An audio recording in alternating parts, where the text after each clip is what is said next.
Hi friends, పూర్వం కేరళలో కులశేఖర అనే మహారాజు ఉండేవాడు. ఆయనకి చిన్నప్పటి నుండి రాములవారు అంటే చాలా భక్తి.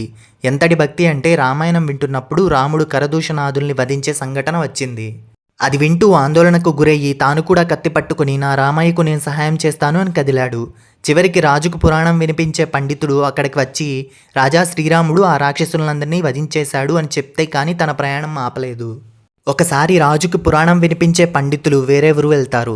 అప్పుడు రాజు గురించి తెలియక వేరే పండితుడు రామాయణంలో సీతమ్మను రావణుడు అపహరించే సంఘటన చెప్తాడు. వెంటనే రాజుకి ఆవేశం తన్నుకు వచ్చి సీతమ్మని నేను కాపాడుతాను, రావణుడిని సంహరిస్తాను, సముద్రం దాటి లంకకి చేరుకుంటాను అంటూ సముద్రంలోకి దిగిపోయాడు.